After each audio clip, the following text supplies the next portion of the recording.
전 세계 잃어버린 다음 세대를 회복시키는 사명 감당하고 있습니다. 권창규 박사입니다.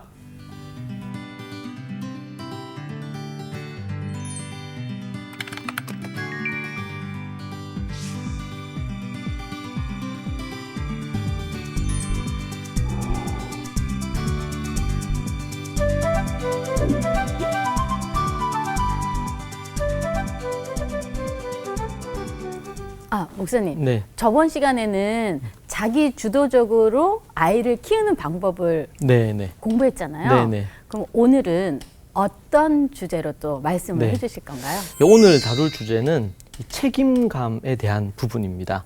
아이들이 자기 주도적인 아이로 키우는 것과 더불어 매우 중요한 부분이 책임감 있는 사람으로 만드는 거거든요. 네. 어떻게 책임감 있는 사람으로 만들 건지에 대해서 여러분과 함께 얘기 나누도록 할게요.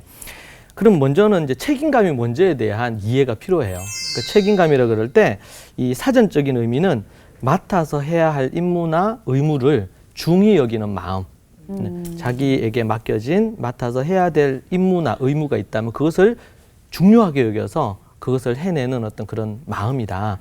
성경에서는 이 책임감이라는 것이 충성스러움, 착하고 충성되다 이렇게 표현할 때 충성이라는 의미와 또 이게 연관이 되고요. 그리고 또 신실함, 자기에게 맡겨져 있는 어떤 부분에 대해서 그걸 신실하게 해내는 것, 또 아니면 충성스럽게 해내는 것, 그리고 맡겨진 그 어떤 직무에 대해서, 직분에 대해서, 사명에 대한 그것을 목숨을 다해 충성하는 것, 이런 부분과 이 책임감이 맞물려 있습니다. 그래서 뭐 어떻게 이제 그런 아이로 만들 수 있는가 우리가 생각을 해야 되는데, 그 책임감이 없는 경우 어떤 문제가 생기는지 좀 생각해 보면 좋을 것 같아요. 아니 책임감이 없으면 어떤 문제가 생길까요? 한번 일단은 책임감이 없으면 남한테 피해를 많이 줄 것 같아요. 그렇죠. 자기가 해야 될 부분들에 대한 거를 제대로 안 하면 그런 부분들이 생길 수 있죠. 그러니까 책임감이 없는 사람들은 주변 많은 사람들에게 피해를 많이 줘요.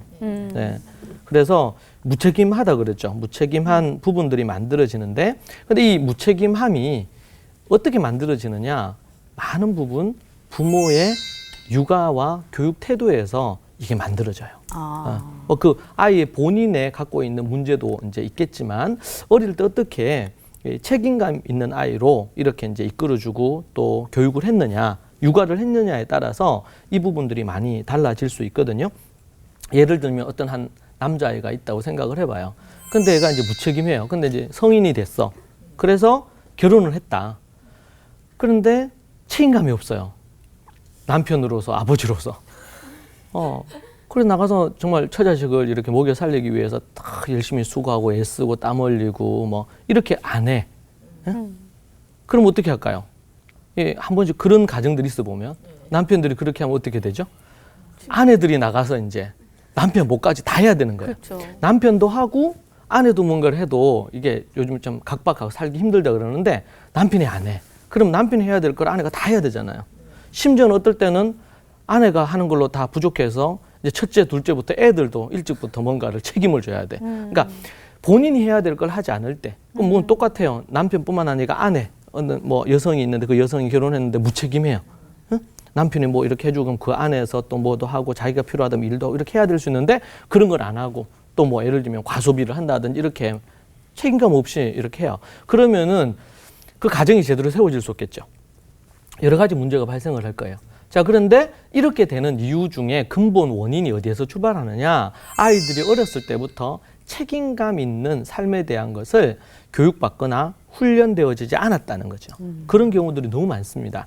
자, 그런 측면에서 우리가 자녀에게 책임감 있는 어떤 사람으로 키운다는 것은 단순히 이 아이가 좀 책임감 있게 살아야 되겠다 정도가 아니고 나중에 정말 주변에 많은 사람들에게 뭐 어떤 기회가 있어서 그 사람이 높은 자리에 올랐다 그럽시다. 그러면은 영향력을 미치는 사람들이 더 많아지겠죠. 근데 그 사람이 무책임하다. 이래 되면 때로는 어떤 기업이나 아니면 국가나 이런 부분에서 아주 치명적인 문제를 일으킬 수가 있어요. 이런 부분에 있어서.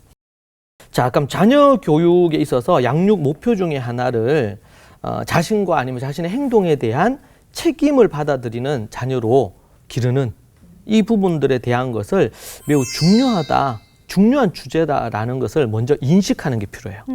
왜냐하면 아이들이 그냥 앞에서 우리 그전에서도 말씀드린 것처럼 그냥 어머니들이 막 많이 해주거나 그러면은 아이들은 그냥 내가 안 해도 어머니가 한단 말이에요. 그러니까 자기 해야 될 어떤 그런 이유를 못 찾을 수도 있겠죠. 예, 그런 부분들이 같이 이제 맞물리기도 하고요. 그래서 책임감 없는 아이들이 또 성인으로서 준비가 잘 안 될 뿐만 아니고 또 의지력도 약하거나 아니면은 해야 될 것을 하기보다는 자기가 하고 싶은 것만 할 수도 있어요. 우리가 좀 자기 하고 싶은 것도 해야 될 수 있는데 그런데 자기 하고 싶은 것만 해. 예. 그래서 지난번에 한번 TV를 보니까 아버지인데 게임만 해. 게임 중독에 빠진 거예요. 그래서 가정이 깨지기도 하고 여러 가지 문제들이 생긴 경우가 있더라고요.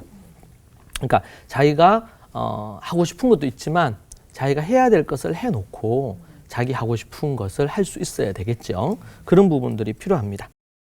우리는 자칫 잘못하면 이런 생각할 수 있어요. 예수님을 믿으면 그냥 예수님 믿고 나면 이런저런 부분들에 대한 것이 훈련되어지지 않아도 그것을 다 잘할 수 있거나 아니면은 내가 예수님 믿고 교회를 나오면 소위 말해서 어떤 딱 이렇게 뿅 변화하는 걸로 이렇게 착각하시는 경우도 없지 않아 많이 있어요.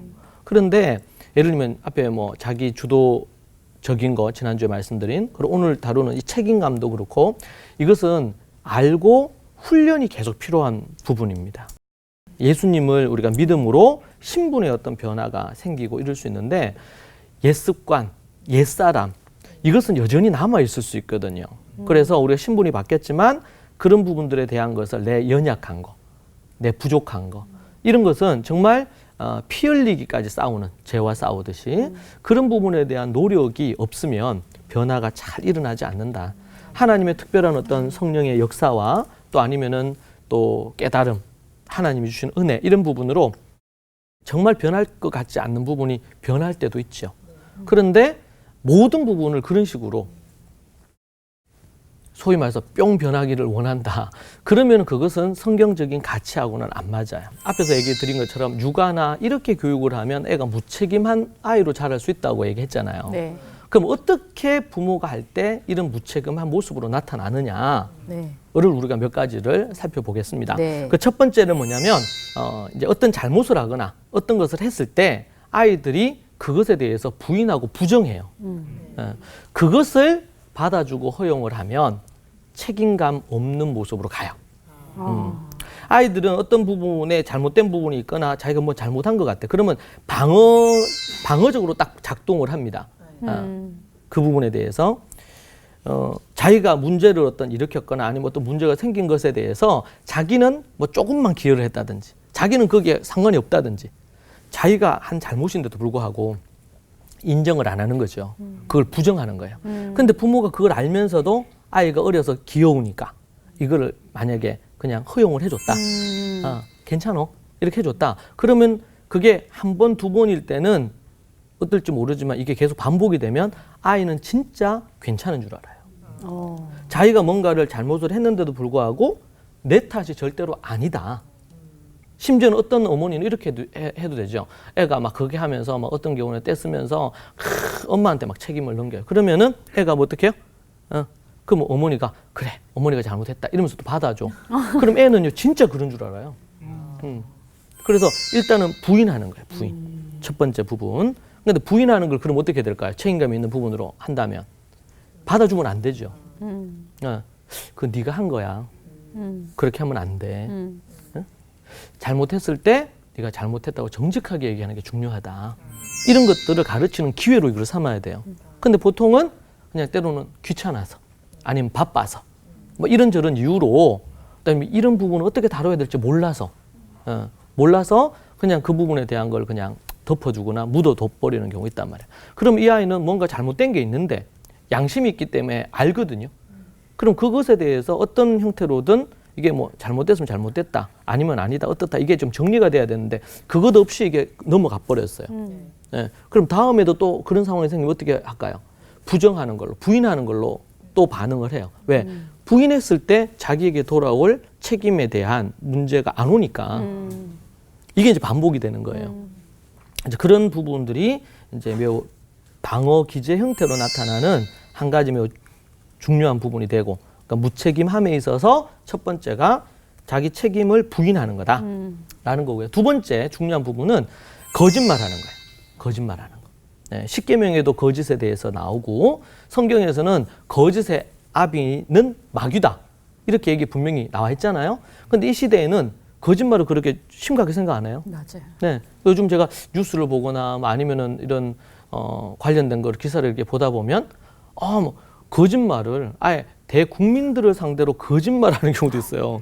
얼마 지나지 않으면 이게 다 드러날 건데도 불구하고 거짓말을 해. 근데 꼭 진짜처럼 얘기를 해요.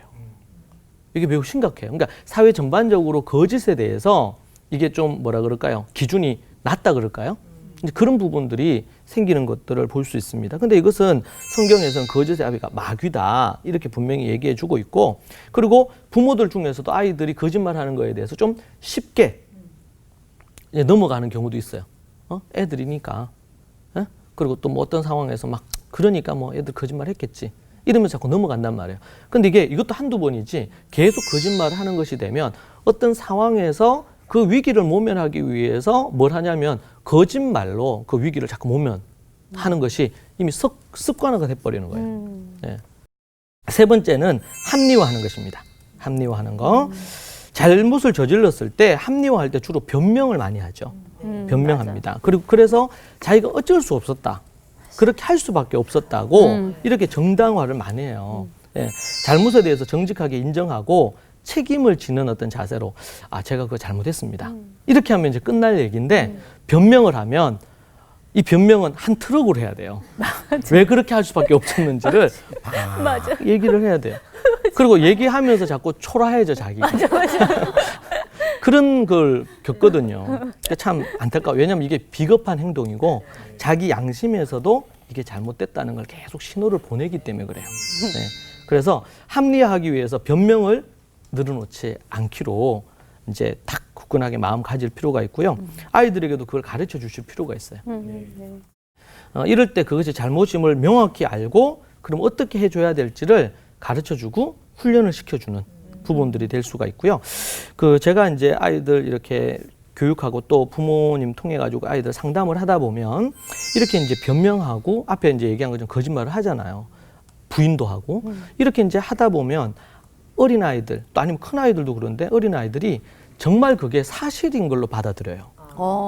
자기가 거짓말한 건데 자기가 사실이라고 자기를 각인시켜요. 그래서 사실처럼 얘기해요. 그 제가 이제 어떤 경우는 어머니가 그런 거 하는 거예요. 목사님, 애가 이렇게 했는데 분명히 애가 그렇게 한 거 자기가 직접 눈으로 봤는데 애가 아니라고 하면서 거짓말을 하는데 눈물을 흘리면서 한다는 거예요.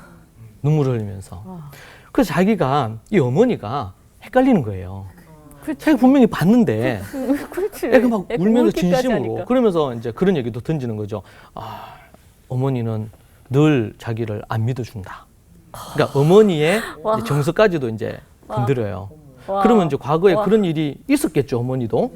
그러면은 그게 딱 생각이 떠오르는 거야. 그거 하면서 이거하고 오버랩이 돼서 내가 혹시 그러니까 잘못 봤나? 그러니까 이런 어떤 형태의 부분으로도 가요. 근데 왜냐면 아이들이 이건 왜 그러냐면요. 처음에 만약에 거짓말하거나 뭐 자기 부인하거나 또 아니면 또 합리화하는 이런 변명을 한다 그럴 때 초반에 그게 아니다. 이렇게 하고 그것을 선명하게 소위 말해 클리어하게 딱 해줬어야 되는데 그렇지 않고 여기에 반복적으로 길들여진 거예요. 그러면 스스로 과거의 사건이나 어떤 일도 자기가 뭔가를 한 건데 자기가 했다고 생각을 안 하는 거예요. 그러니까 이게 나중에 이제 시간이 이게 지나면은 나중에 자기 기만에 빠지고 자기는 그렇지 않는데 이게 사실이에요. 많은 사람이 봤어요. 그러면 어떻게 할까요? 자기를 못 믿을 사람으로 여기겠죠. 시간이 지나면서는 거짓말하는 사람으로 여길 수 있고 그러면서 자연스럽게 또 뭐로 가냐면 자기 연민으로 가요. 자기 연민으로 가면 자기를 불쌍하게 여기잖아요. 그렇죠. 다른 사람들이 다 자기를 해 끼치려고 하고 해코지 한다 생각을 하는 거예요. 그럼 자기 연민에 빠져. 자기 연민에 빠져 있으면 이게 우울함으로 가요. 예. 그러니까 이게 심리적이거나 정신적인 어떤 부분으로. 그러니까 제가 이제 만난 아이들 중에 보면 그 경계선에 있어요. 예. 그냥 단순히 그냥 한번 그렇게 했는데 그냥 한번 그런 일이 있어서 넘어가면 그렇지 않은데 이게 반복되면 어릴 때부터 특별히 반복됐다. 그러면 아이가 자동적으로 자기중심적으로 자기 합리화하는 부분으로 생각과 감정이 바로 돌아가는 거죠. 그리고 사람들이 그렇게 주장해요. 선생님한테도 그렇게 얘기하고 또 선생님한테도 그렇게 하고 가서 어머니한테도 그렇게 얘기해요. 그러면은 그걸 사실로 믿어요. 한 번은 제가 이제 그런 일이 있었어요. 그렇게 어머니한테도 그렇게 얘기하고 근데 어떤 애들 간에 다툼이 생기는데 그런 일이 벌어진 거예요. 그래서 제가 보니까 뭔가 좀 이상해, 찝찝해요. 그래서 불렀어요. 그리고 제가 한 3시간 가까이를 이 사실 여부를 확인하기 위해서 개인적으로도 부르고 주변 아이들 다 한 명씩 불러가 얘기하고 집단적으로 불러서 얘기하고 막 이렇게 조사를 했어요. 그런데 사실이 이게 완전히 반전이 된 거예요. 이 부분이. 그러니까 부분적인 어떤 아이가 어떤 얘기를 했는데 부분적인 얘기를 딱 한 거예요. 근데 그 일에 가해자라고 찍힌 애는 자기가 그렇게 뭔가 먼저 당했던 거에 대한 거를 기억을 잊어버린 거예요. 그러다 보니까 이게 이제 부분적인 걸로 이게 딱 됐잖아요. 그럼 이게 그냥 그대로 갔으면 A가 잘못한 걸로 끝나요. 근데 실질적으로 책임은 B가 훨씬 더 많이 한 거죠. 그러니까 그걸 확인하는데 한 3시간 이렇게 걸렸어요.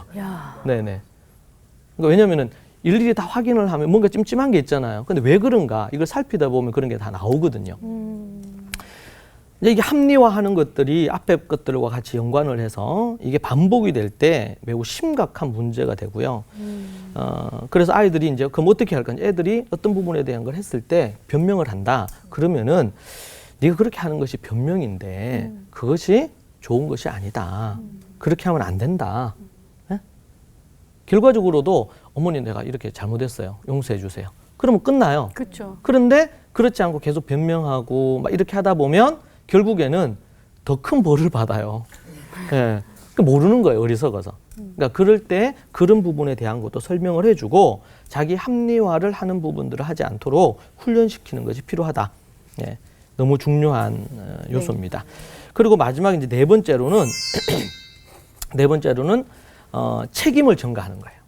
책임 전가하는 거. 뭔가 어떤 일이 잘못됐을 때 그것에 대해 자기가 책임져야 될 부분이 있는데 그게 아니고 다른 사람이, 언니가, 아니면은 형이, 누나가, 동생이 그래서 그렇다고. 이렇게 이제 얘기하는 경우들이 있단 말이에요. 이것은 역사가 아주 뿌리가 깊어요. 하와 때부터, 아담 때부터, 아담이 내가 이걸 따먹었냐 이렇게 얘기하니까 하나님이 주신 저 여자 때문에 뭐 이렇게 얘기하잖아요. 거기에 딱 하나님을 딱 끼워서 넣어요. 그러니까 하나님에 대해서 안 좋아 마음이.